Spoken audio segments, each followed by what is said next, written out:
You know. Aye, you want to talk Aye, about carry it? on. Right, well, days, I'll put it down the now and bring it back up in a minute, Okay. okay? Once people are aboard, we've made our other announcements. You can have it sitting in the side. I've got it sitting there. I can just pop it back up with a screen share like that. So, actually, blah. Hi guys, anybody about? So, first subject of the day, Bojo and Cambridge Analytica. I got that in my inbox, but somebody else also sent it to me in a message box. But I'm signed up with Bylines Time, so I get it straight to my inbox. Hi, Chris. Chris always seems to be the first in. Afternoon, Mr. E. Hi, Mr. E. Yeah, hang on, I'll see if I can get.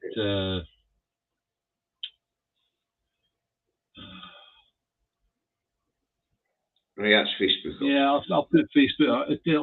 You'll hear some of the noise at the back of it, just for a second. Hi, Maggie, Stephen, Kirsty, Ruth, Mags, Maggie, Nancy. Afternoon, Duncan. Who we got up here? Robert T. Bruce, Margaret, Stephen McNeil, Wolfpet. Hi, Wolfpet. Hi, William. Alistrom. Hi, John. Now, a couple of wee things to announce before we get on. Okay, just to get rid of that sound. There you go, mate. Right, we've got a couple of announcements. We're going to change the Sunday show to a Monday at 2 p.m. For various reasons, it has to be done. So, for the foreseeable future, the Sunday show at 3 o'clock will move to Monday at 2 o'clock. So, you still get two Davies a week, but it just will happen to be that it'll be Thursday and Monday. Okay. The other thing to announce is thanks to the generosity of you guys, we have generated £70 odd.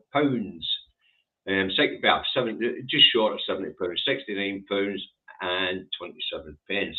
Thank you very much. Hi, Tommy. Yeah, regarding the administration of that, what we have to do is we've got to raise our first £100, and then what will happen is YouTube will come on and say, right, what bank account you want this putting into.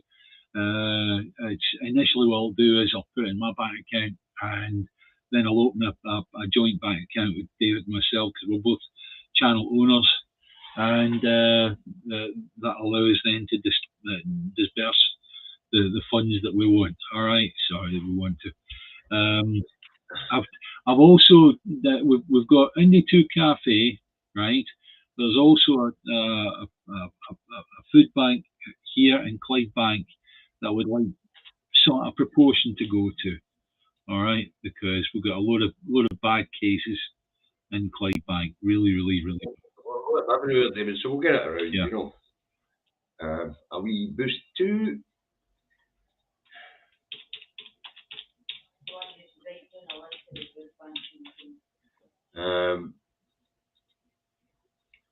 Who's that? Let's just give us a super chat there, David. Only do it if you can afford it, please. You know, you just don't be doing this willy-nilly and leaving yourself short. You must be minting every time I've been on. You've made a donation, sir. Thank you very much. Awfully generous. It really would. Honestly, Alistair, if that left you short, mate, that would poleaxe me. It really would. You know. And hey, there's a wee boost for the coffers for me. Okay, there you are. Right, so that's the announcement. The two Davies will be moving from Sunday to Monday. Yeah. For reasons beyond the days to look out for Monday at 2 o'clock, Thursday at 4 o'clock.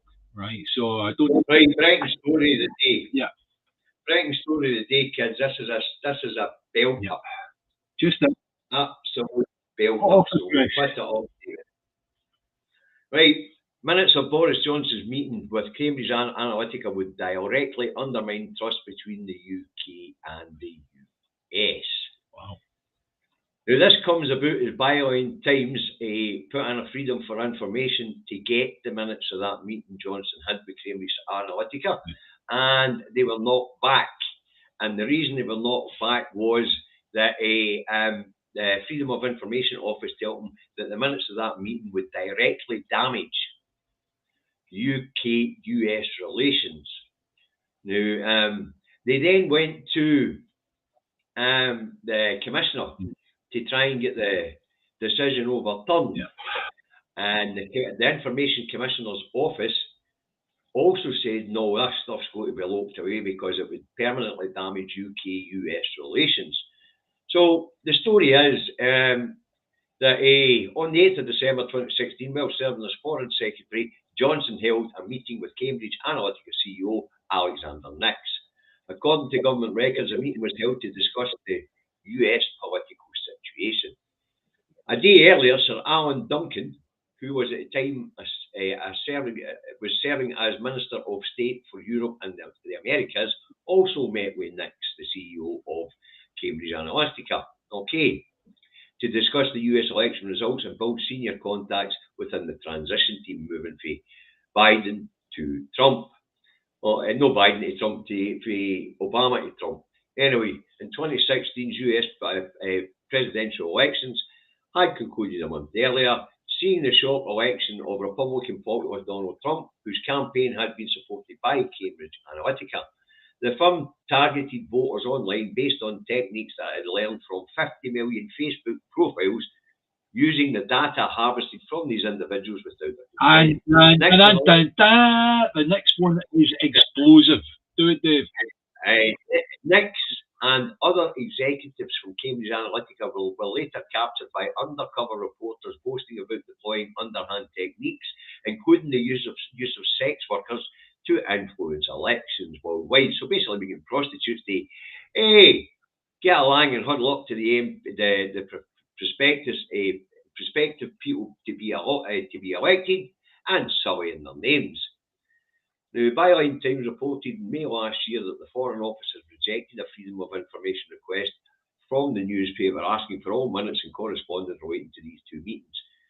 We filed an internal review, which was also rejected, and subsequently lodged a complaint with the Information Commissioner's Office, which independently adjudicates on freedom of information matters and data protection. The ICO upheld the Foreign Office decision on the basis that relationships between the US and the UK would be compromised if the minutes and correspondence of the Cambridge Analytica meeting were released. The ICO's decision note stated that after reviewing the government's evidence, it's accepted that disclosure of the withheld information would harm UK relations with the US.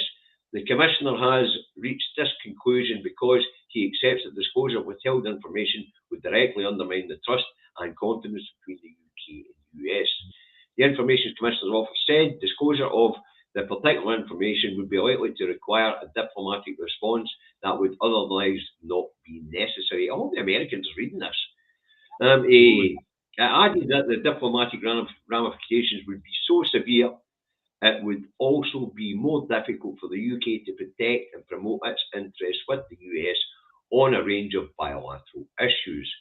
Caroline Calder, the Observer journalist who exposed much of the wrongdoings committed by Cambridge Analytica, told Byline Times that this decision from the Information Commissioner's Office means that there are now more questions that remain unanswered about Cambridge Analytica's involvement with the UK government.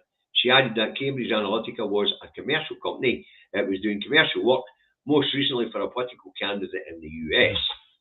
There is simply no good reason why its dealings with the UK government should not be it should be a closely guarded secret. The Foreign Office is relying on an exemption on the grounds that releasing the information could prejudice relations with another state or jeopardise the promotion or protection of UK interests abroad. The question is, how would that happen? What's so explosive in this stuff? I think this begs questions. Many more questions need to be asked, and there are more questions than answers. I think also to swat this away as going off Cambridge Analytica were a private company and all the rest of it, right? No, They were a private contractor contracted by governments at the time. And as such, that makes them a working part of the government. So therefore, the government pays. The government has to pay for what happens out of that. Aye, but it's pretty damning stuff, actually. Yeah, exactly. And actually, that's the sort of information that needs to be put into the public realm so we can stop doing this sort of behaviour.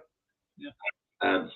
We know that Cambridge Analytica were involved on behalf of the Leave campaign and the Brexit referendum. We don't know if they had any input into the Scottish election, Scottish referendum a few years earlier, because at that time we weren't aware of Cambridge Analytica. What we do know is that David, the Cambridge Analytica was in existence. The people that actually went into making up Cambridge Analytica were there on this planet working to actually put that together as a working system, right? So the fact that we don't have any evidence of the 24, I think we can definitely say that the Brexit vote was affected, and therefore if the Brexit vote was affected, then as far as I'm concerned, it's easy to go back just a year and a half, a year and a bit to 2014 referendum in Scotland, and think could they have been doing their magic work on? Well, we know that Cambridge Analytica came about out of a company that was based in Canada, sure, and it was influencing Canadian elections through social media. Yeah. So they've been at this a long time, David. Well, you know, with the Quebec referendum, right? So the questions that need to be answered, were they in working on that? And because we're working on the Quebec referendum, is it possible someone brought them in to work on the Scottish referendum? Every possibility, and I've got a nice point for you, Tommy, here. When we talk about government paying for things, the government don't pay for things, we do. They misuse their funds. Good point, Tommy. Well made. Yeah. So, we from Billy Holland. He's saying Cambridge Analytica wasn't his first name. I'll have to. No, it was something first. It was something first. It was a Canadian company. It started off as a Canadian company. Yeah. Sure, we did a whole bloody investigation into them. Yeah, I think with this coming in, I mean, this has been like a word grenade tossed on our laps. We've just seen it. David's just brought it up. It's just been reported today. It came in my inbox today, and one of the viewers also sent it to me in a personal message. Who was it sent me in a personal message? I'll get it. Robert Erskine, I think it was. Was it? No, it wasn't. Who was it? So therefore, let's just extrapolate this just a wee bit further, David. Right? Right. If Cambridge Analytica, it can be proved that the Brexit vote was heavily worked. It was Rosie McGregor that sent it to me, but I've also had it in my inbox anyway, because I'm signed up to Byline Times, you know. Well done, Rosie. Well done. If you're on listening, Aye, Rosie will be kicking about there somewhere. But if we can see that the Brexit vote was affected by Ice Ninja says it was STL USA or something like that. Right, by Cambridge Analytica. If we can even say that the Trump election where he got elected was affected by Cambridge Analytica. Right, we'll get two people saying Cambridge Analytica was originally known as STL USA. Right. There was also something, Atlantic First or something. I can mind that. The number one was involved in it anyway, because we looked into this going back to just after the Brexit referendum, David. There was quite a lot of it going on, and the scandal was broken at the time. And that's when the video that we're talking about in that press release, them in that pub boasting about rigging elections and dirty tactics of politicians and things like that, you know, with politicians, because that video was released by undercover reporter. If we had proof positive that the Scottish referendum in 2014 was screwed by the actions of Cambridge Analytica, as this alludes to, do we not have the ability to get into a courtroom and get this at least discussed, get a ruling, get a whatever, you know? There's a great video about, Stephen says, a great video about Quebec referendum and how the Canadian government made sure there would be a no vote. You often find in these things as well, there's outside influence, because generally the world just doesn't like change. The United Nations doesn't like change, actually. It's too much hassle for them. Yeah. You know? Yeah. But what we do know is that it appears that Europe are going to take the UK government to court over the Brexit referendum, interference in the Brexit referendum. We know that. That would be interesting. That's already out there. Yeah. That they're looking at a case of taking the UK government to court for influencing the Brexit referendum. Vote leave. Got actually fined.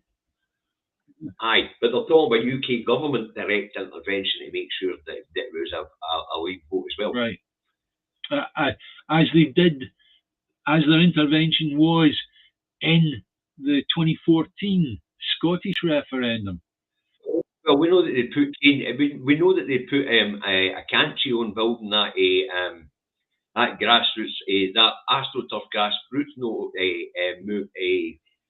what do they call it? No Borders, it was called, wasn't it? I think it's a big lovely hot cup of chocolate, you know, that idiot, Malcolm Offer. Yeah.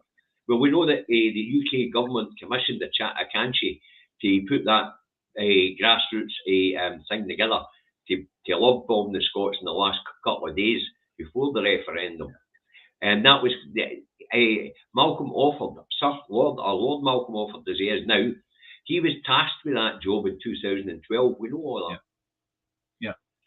So we do know that there was UK government interference. You know, it's proven it in a court of law. Note to self: I will not swear. I will not swear. Right. I will not swear. Right. Well, you're allowed the odd F-bomb, but no many. But so as I say, the minutes of this meeting between Johnson and Cambridge Analytica apparently are so dangerous that if they get out there, it would wreck US, UK relations. Well, I think it goes a lot further than that. You know, I think the Americans will be looking at that Bylines Times publication today and starting to ask questions themselves. Yes, they will. Because you and I both know that the American Homeland Security and the CIA watch almost all publications from all outlets all across the world, as does GCHQ. Yeah. And don't forget, the FBI lost their chief over allegations that Trump's campaign was affected by these, like Cambridge Analytica or the Russians. And things like that. And he, during the case, says, Vote No Borders, the grassroots campaign financed and directed from Tories in London. That's right, no, it's right. They say it was Malcolm Offord's company, Akanchi, and they were given full access to the BBC to make their adverts. Full access to the BBC to make their adverts. I can remember the first day.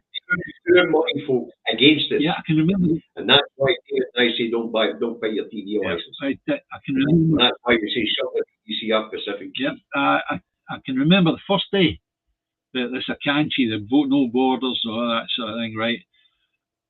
I remember that first day they came on as if it was yesterday. Seriously, I can remember. You know, it was unbelievable. It's like we all only stood there with our jaws open, like that, you know. And the emptiness in the pit of our stomach, because we knew that could well just be enough to tip it in the other direction. Yeah. We were only sitting at 51% yes at that point in time. We were robbed. We were robbed, and I'd love to get those responsible behind bars. I really would. Ice Ninja says the Russian oligarchs that Boris put in the House of Lords. As far as we're aware, it's it's Lord Lebedev of Siberia. And what's the chance of the Scottish Government raising a Cancy and Cambridge Analytica thing with Westminster? Slim to bug. At this point in time, Westminster's not even talking to the Scottish Government. This is a very at this point in time, politically. That'd be a hot potato. But at this point in time, communication between the Scottish Government and Westminster goes through Alistair Jack, and it's the form of a diktat from Jack. Told you the meeting with Shirley-Ann Somerville. No Shirley-Ann Somerville, Shona Robertson. He had a meeting with Shona Robertson or the GRR and basically tell her, here's the UK's lawyer, he'll tell you what you can and can't do. That's what he tell her.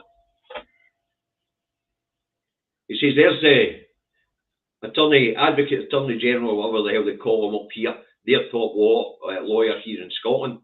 And what Jack basically tell Shona Robertson was, we'll lend him to the Parliament and he'll tell you what you can and can't pass. That's what you tell her. As I said, devolution is over, David. Direct funding, vetoing laws. You think that we just put a fox hunting bill through? You think Jack might veto that and all because it would make it different for fox hunting in England? Possibly, yes. Yeah, we can't have the law in England different to the law in Scotland, can we? Yeah.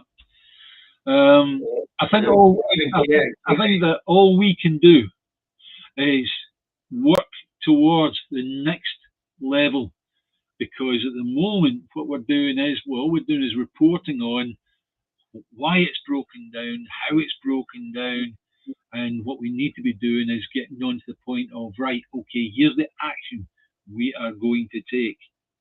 Now, okay, we've got to wait until the SNP conference takes place in March, April, right? But I'm pretty damn sure there's some really, really clever folk on here that have got a few ideas of their own of how we're going to perform civil disobedience. We talked about it before. I will get to that. We talked about it before, and we need to be talking about it again. We're online on all the groups. Look, guys, I've got this idea. This is what we need to do. X, Y, Z, all the rest of it. Get it done. Need the thinkers. Need the strategists.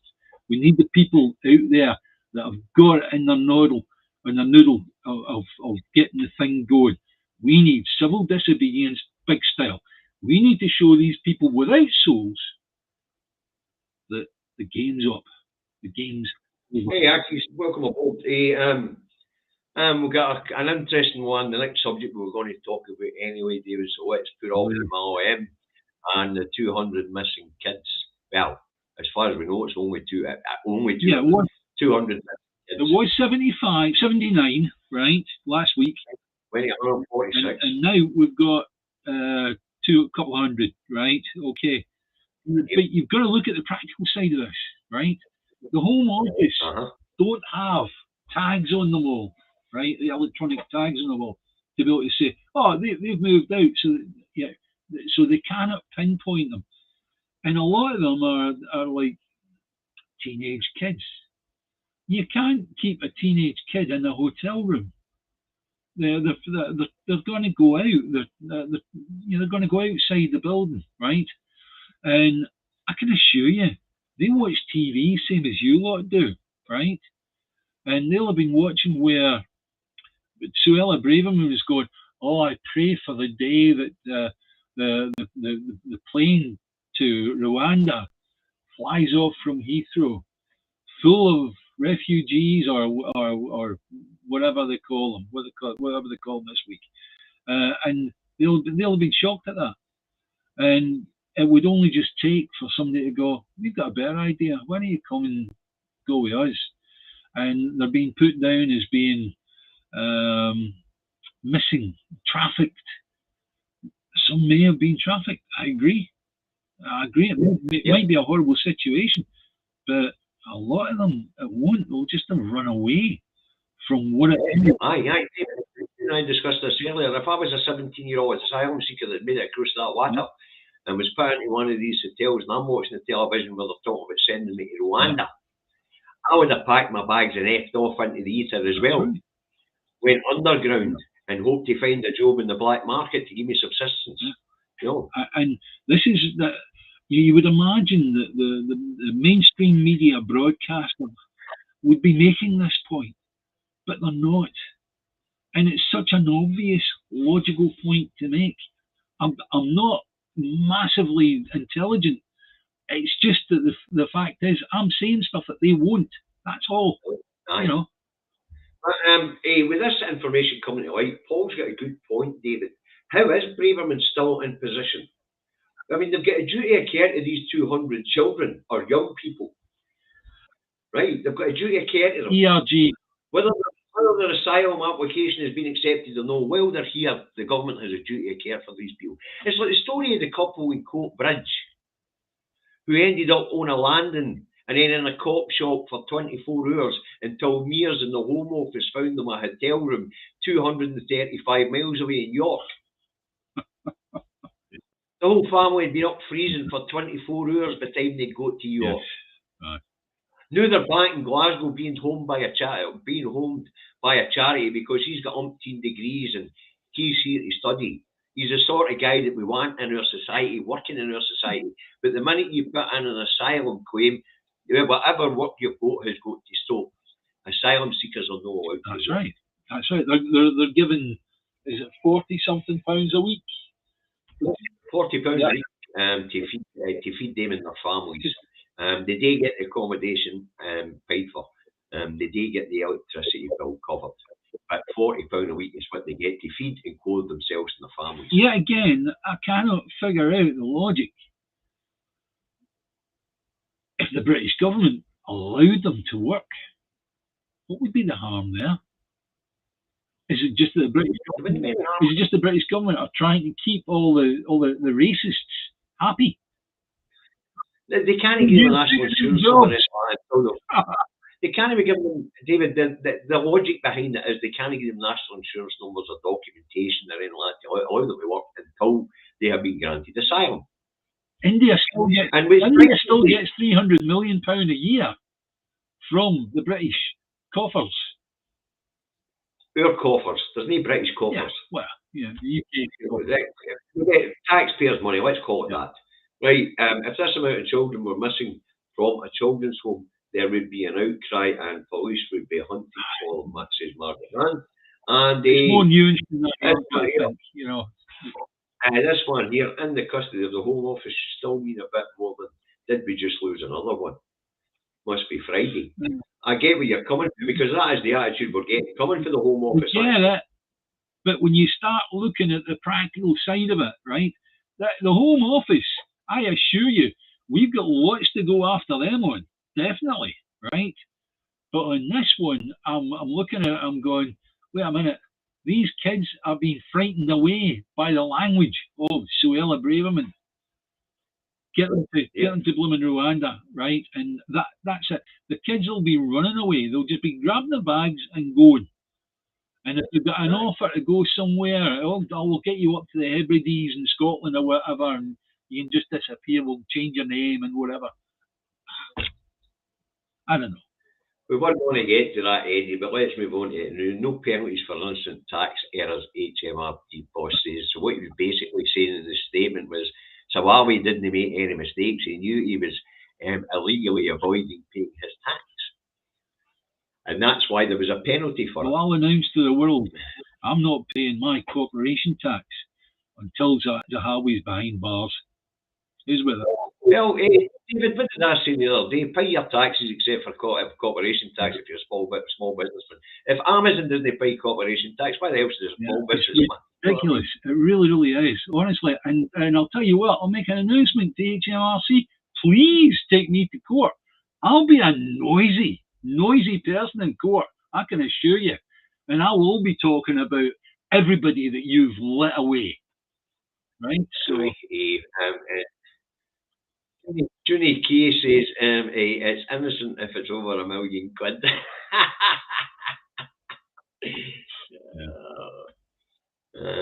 mental. Why, Absolutely mental. Wolfbet says, quite rightly, why can't they be given a temporary NI number like they can create an emergency tax code? Absolutely right. Common sense, logical, but the Home Office are everything but that, right? I appreciate maybe the civil servants would be thinking the same way, but however, Suella Braverman's got other thoughts. Sorry, carry on, David. Billy Holland there on Facebook says, Tory councillor saying if we'd sent them to Rwanda, we'd know where they were. Wow. Wow, they're a statement and a half, is it? No. Just get on the Netflix and look up the movie Hotel Rwanda, right? And see what the actual the country's like before you say stuff like that, please. All right. Aye, but isn't it a Tory councillor that said this to the press about the 200 missing children? Yeah. If we'd sent them to Rwanda, we would know where they were.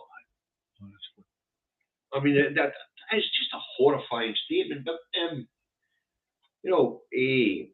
but the statement for the chief of HMRC was very important. He was making it quite clear that Zawawi had attempted not to pay his tax. That's why he got a penalty. Yeah. He says because innocent mistakes don't get penalised; they get corrected. Yeah. So the fact that Zawawi got a penalty, a 30% penalty on his bill, taking it to 4.8 million quid, then the chief of HMRC is basically making the statement that Zawawi had done something wrong. Well, I tell you now, my corporation tax is nowhere near that amount of money. But still in all, if I can make a wee bit of civil disobedience, then other people can. And I'm also talking to people I know are watching this that are friends of mine that have their own businesses and pay corporation tax. You lot should be holding back those monies. People that pay their money through the normal tax system get their tax deducted at source with their wages. However, you lot have the ability. Hang on, David. You lot have the ability to withhold that amount of money. You can keep it in an account. You can make them wait for it, right? But you have to be joining me in civil disobedience. We need civil disobedience. Right. I'll address your one in a second, but Thomas MacArthur is asking on Facebook, how many new deep coal mines are they opening up? Well, I've only licensed one so far, Thomas. Okay, that's in Cumbria. But what we do know is they've fired up 3 mothballed power stations, and there goes climate commitment out the window. Now we'll get to Paul McMillan's out here on YouTube. What about the story about Prigozhin outed by suing a journalist? That should finish the lot of them. You're absolutely right. Now, in case the people don't know this story, let me tell you about it. While Chancellor of the Exchequer, Rishi Sunak, through the Office for Fiscal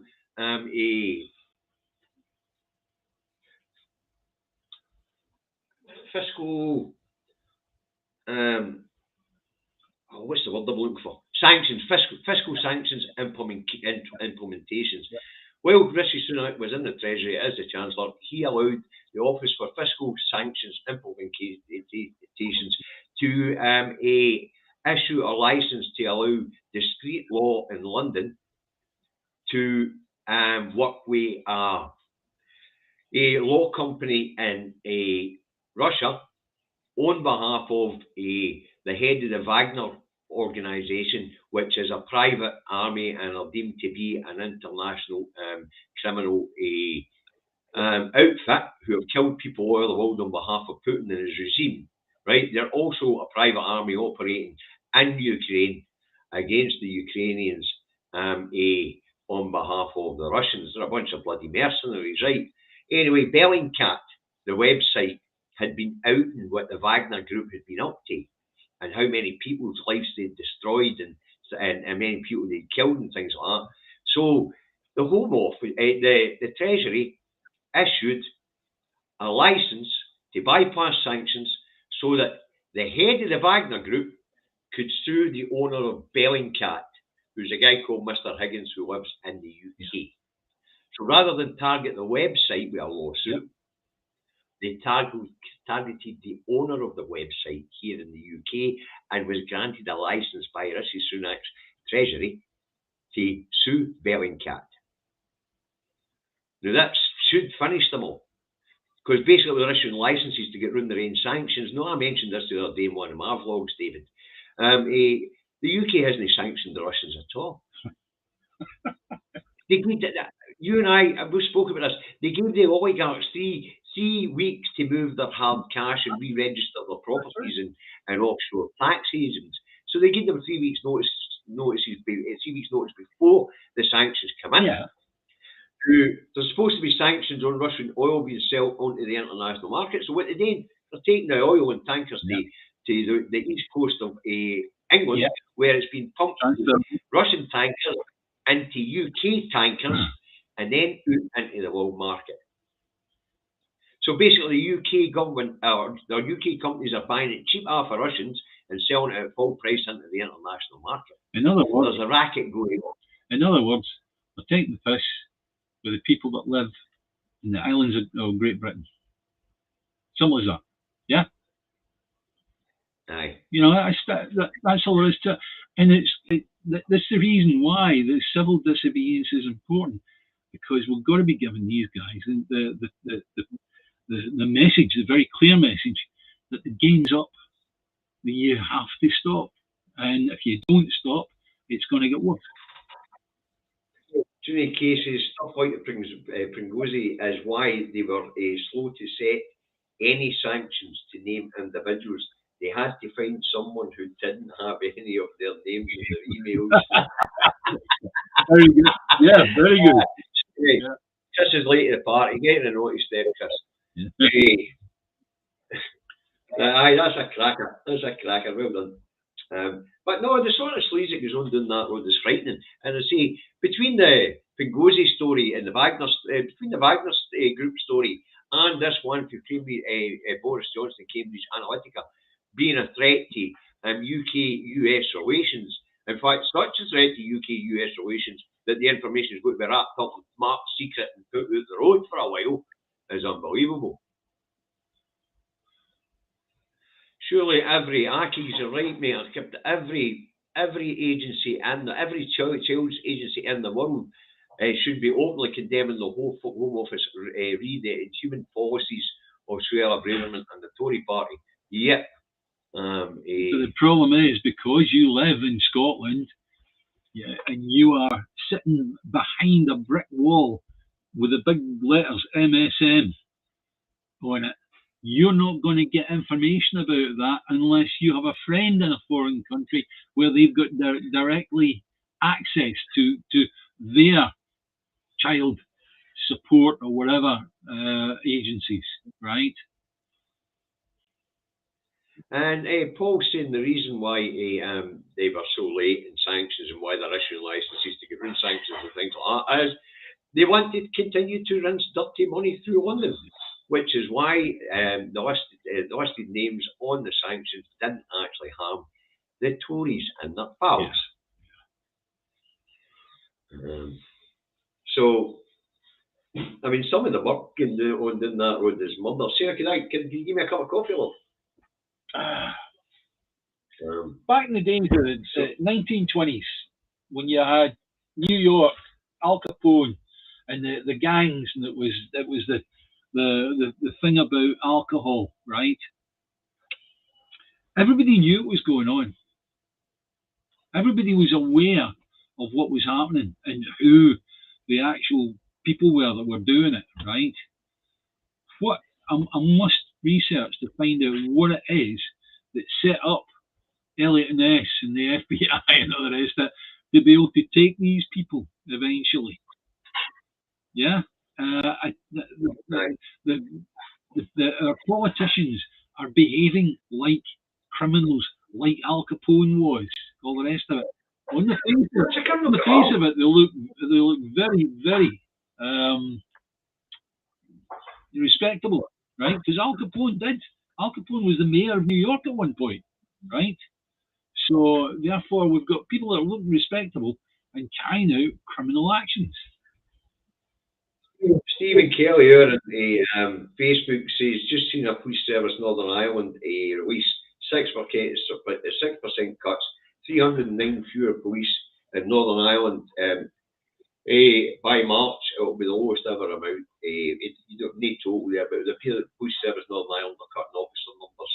It just so happens that they're looking at 1,000 police officers in the Met in London. Oh, do I see a pattern here? Is it possible? Well, the 1,000. I was listening to a speech by the commissioner of the Met, and what he was saying is you can expect up to 1,000 of his officers to end up in court with things like rape, child sexual exploitation charges. Absolutely horrific. My candle was out. Oh, we can't have the candle in the light for democracy, can't I go out?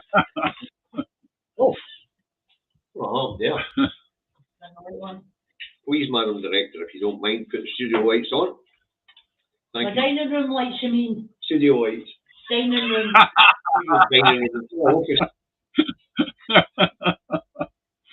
Oh, dear goodness me. Set figures to Malky. 200 missing kids. What else have we discussed so far? The kids thing's absolutely horrendous, so is. I mean, how do you manage to misplace a couple hundred kids? As you say, you've got, David, a fair few of them, especially the older teenagers, will one look at the television set and went, kids are going to throw us in a plane to Rwanda, let's go to the street. Yeah. It's like you'll find that will have been the case with a fair few. Politically, it looks bad for Braverman and the Home Office. Well, what did you do with them? Says Labour, right? But when you actually think it through, you know, unless they're prepared to go ahead and tag all these children so they know where they are. There's a fair question for Margaret, and that is, well, when the government are corrupt and the police are corrupt, where do you go from there? I wouldn't like to see a bloody revolution, because I don't want to see us tearing up our own blooming countryside. That's not on, right? However, the civil disobedience, strikes, you name it, get into it, right? Because these people. Sorry, David, carry on. Oh, I was just reading out a quiet. Dodger just said to Lois, says, oh, you're obviously late, get to the naughty step. In case you're wondering, that's the naughty step behind me. Yeah. Surely you'll burn your bum on that blooming candle, won't you? No? I can't just to warm up the concrete seat that we sit on. That's to keep my house warm because electricity is too dear. I think. Do I need illumination now?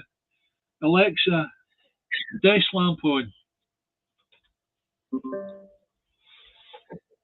That's what happens. You're too lazy to reach out and press a fucking button. Alexa, scratch my behind, please.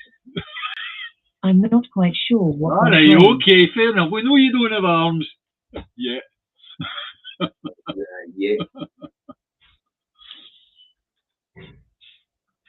And according to Andrew Kelly, Westminster's always been a crime den. Well, you get it right, don't you? The Brexit vote was, after all, about the anti-tax avoidance directive for Europe, because it would have broke up that laundromat, which is London, and it would have shut down all the tax havens, or the spider's web, as it's called. Oh yeah, one thing I was going to bring up. In 2010, I did my first article for Newsnet Scotland, and it was actually on the fact that youth or crime figures in Scotland had been announced by Ken McCaskill at the time that it was down 42%. Okay, and went in, my article went in, but I noticed that today, when David was doing his Indie Truck Davy, he mentioned that youth crime has been reported to be down by 42% since 2010. And it was already a low in 2010. Yes.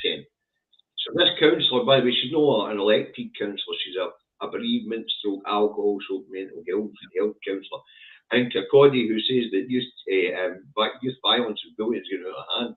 Well, the stats don't reflect that. It must be a problem particular to Kirkcaldy at this point in time. We did have an incident similar to it in Dundee last year, sure. That's right. So you will get wee flare-ups in areas from time to time, but there's no reason to call on the First Minister to introduce a law for it. Yeah. And you want to introduce laws to stop kids from bullying each other, mental. Another thing that was announced by yourself, by your good self on the Indie Truck Davy, was 176 out of 100,000 suffered a stroke in 2021. However, it's massively less. The numbers are massively less in England. Okay. Now, it's something I've been doing a wee bit of personal research on, right, is the fact of the death certificate that's used in each country. In Scotland, the doctor is asked to put down the reason for the death. Okay, so let's say it was COVID, right? And let's say the person had a respiratory failure, which led on to a cardiac arrest, right? In Scotland, they've put down cardiac arrest, respiratory failure, and there's another box that says what contributed to this, and they would write down COVID, right? Whereas in England, as I've been told, they do not have that box. So all they're doing is they're putting down respiratory failure and cardiac arrest, unless the doctor takes it on themselves to add in the words, it was caused by XYZ, it was caused by flu, it was caused by COVID, right? That means that the reporting, because it's taken off by effectively civil servants and pushed into the public domain, it means that the numbers for Scotland and the numbers for England will be different. And also, we note that certain European countries have their own reporting methods from the doctor for death certificates, just the same. So please be aware of that. And that goes for strokes. It goes for all sorts, where we're being compared to England. We need to compare apples with apples and oranges with oranges, and we have to call out this every single time.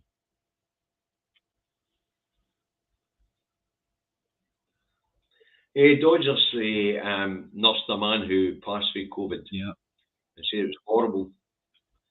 It was a bad death. Yeah. And Lenny had a stroke recently, apparently. Yeah. 23rd of the 5th, 2022. I think I remember that, Lenny, actually. I think I remember that, Lenny. I think I remember you mentioned that before. So Ginger Doug, he's had a stroke as well. He's busy talking. Well, let's go on to the site right and see it was true. Yeah. Right, we know that the recording methods doing that road are different, so the figures look different. Yeah. We're not comparing apples with apples, right? We're actually comparing apples with pears. But let's just say we were comparing apples with apples, right? It would make you think there was something wrong with the healthcare system, wouldn't it? No. That's right. Look, the people in England and the people in Scotland, effectively, because there's no actual segregation between us, right? We're basically the same.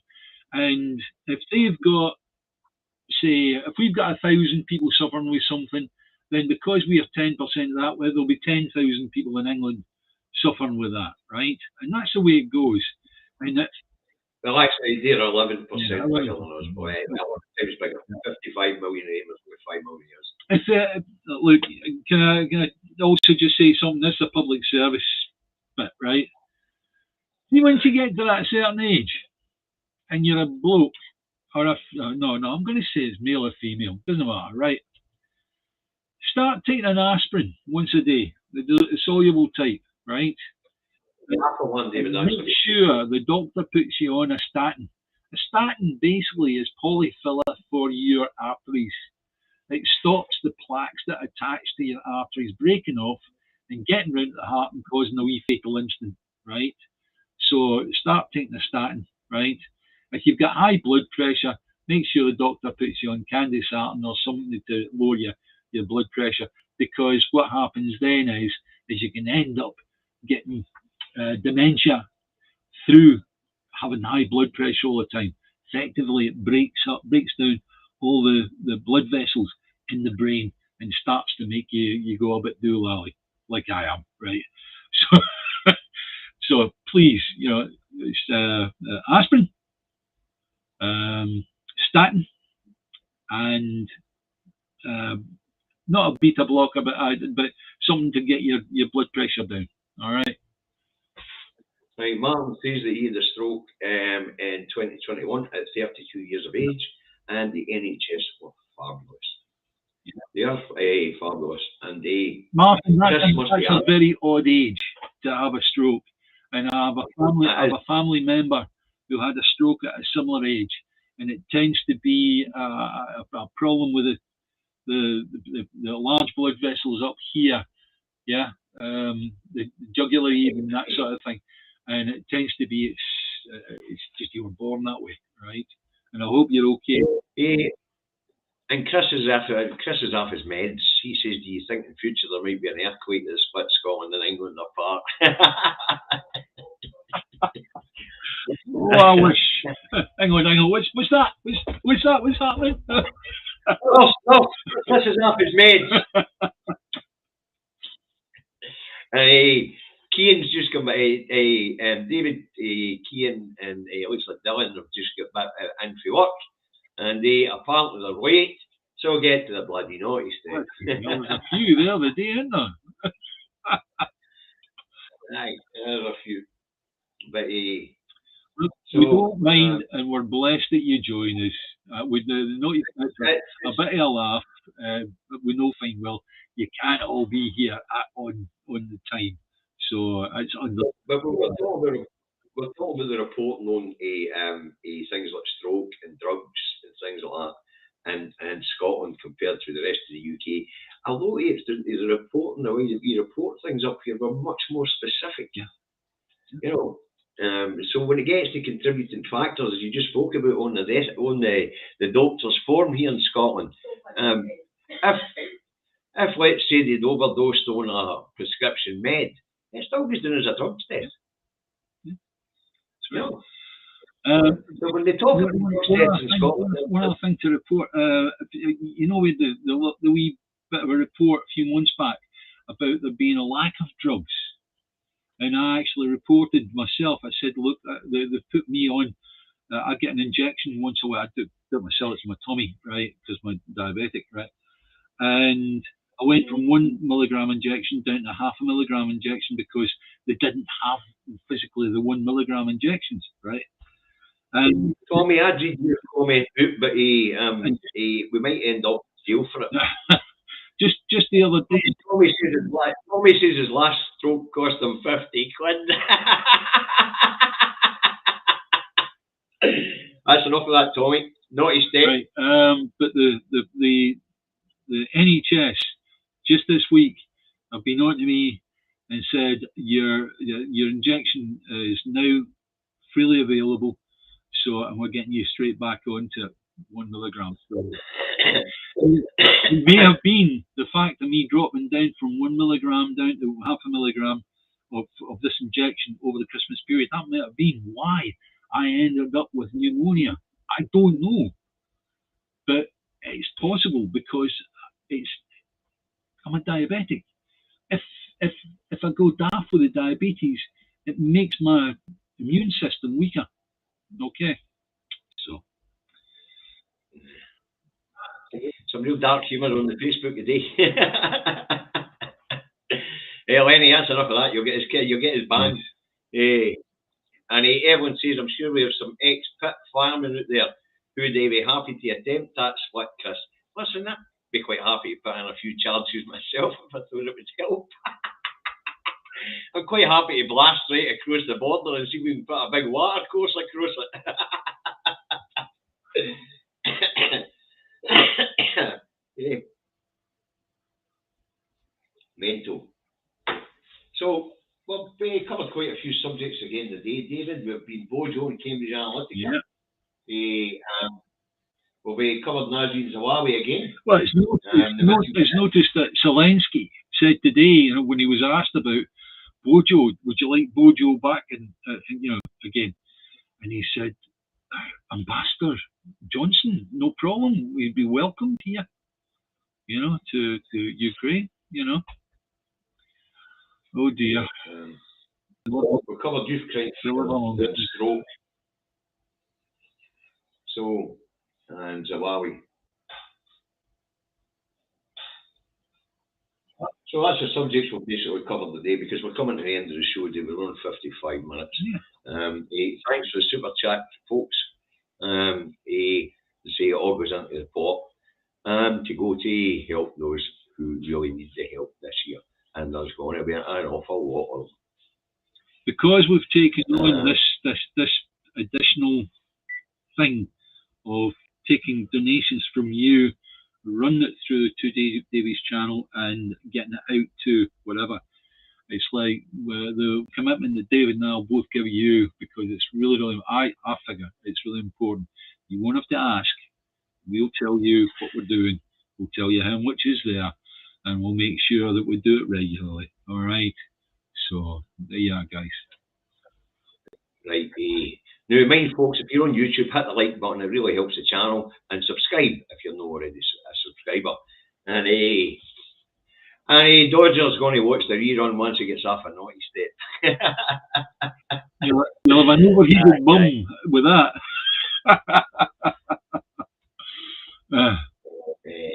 And James Connolly says, David, have you not had your pneumonia vaccine jag? It's recommended for us diabetics. I haven't. It's not been suggested to me, but my sister in Canada, she just, before Christmas, she actually paid to get her pneumonia jag. And I don't know how to get it. I suppose I could ask the doctor, but I think it's definitely run round about Christmas. But I'm sure there was something wrong with my diabetic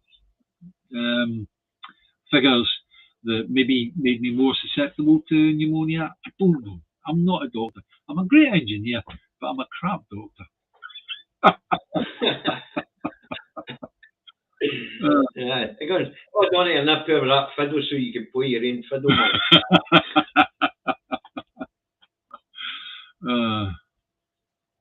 Hey, listen, here's a thing. We didn't see the driving god today. Hey, John, the boy at he calls himself a driving legend. The superhuman driver, van driver. Yeah. That's it, yeah. Oh, and in the US, the pneumonia jab is for over 65s, but I got one because of health conditions. And what did it cost you, just the interest, Ginger? I wonder what it costs to get your pneumonia jab in the USA. Well, let's figure it out. They've got to fill the syringe. There's at least $200 in doing that, right? And then they've got to pull it out of the bottle and put the bottle down. There's not $50, right? Okay. And then they've got to choose an arm. It's got to be intramuscular, so it's got to be top of the arm, right? Okay. So, and James Connolly, I'll discuss that with you any bloody time you want, son.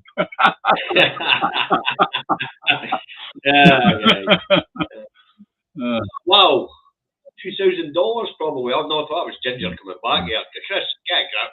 Can it cost $2,000 for a jab, for Christ's sake? Yeah, all right. It costs you nothing on your health insurance, but still in all, you still get a figure, a piece of paper that tells you what was involved. And well, that's fair enough. I'm glad your health insurance covered the Ginger's jab. I really am, because I would imagine it would be $200 or $300 anyway. Yeah.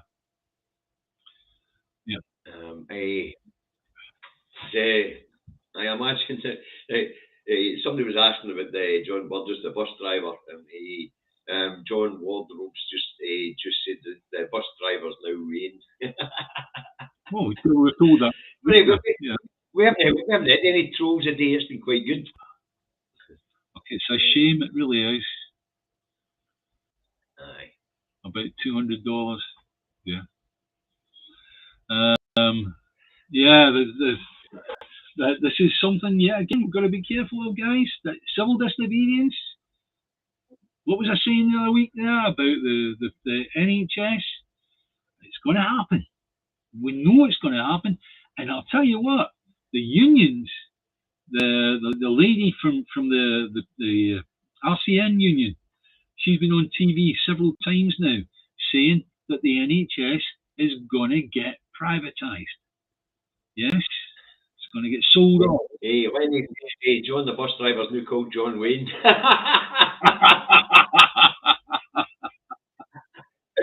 I think that's a good one to round it up on it. I think that's a good one to round it up on, David. We've done the hour. Remember, folks, it'll be Mondays and Thursdays for the foreseeable future, unless we'll get any guests that we can go and do another one during the week to suit a guest. We'll try and start organising guests again. I'm going to speak to Norrie, see if Norrie wants to come on and have a yak with us. Yeah. We're at Calgon Radio. Bright guy, cracking guy. Yeah.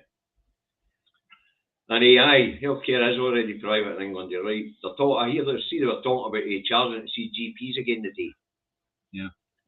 But as I say, we're winding it up here, so that just leaves us to say thanks for joining us. Hit the like button if you're on YouTube. Hit the subscribe button and the bell notification button if you're on YouTube, and you'll get notification when we go live. Unfortunately, we can't put out a pre-warning that we're going live because we're streaming through a streaming service. Okay, so, and if you're on Facebook and you're going to share this, give me a wee minute to make it public, because as you know, Meta are restricting my reach. That all started halfway. I claimed that I breached copyright even though I write all my own material, which is quite funny. I had a bit of an argument with him, as you all know. Okay, so that just leaves us one thing to say, David. Bye-bye, Davey. And bye-bye, guys. Bye.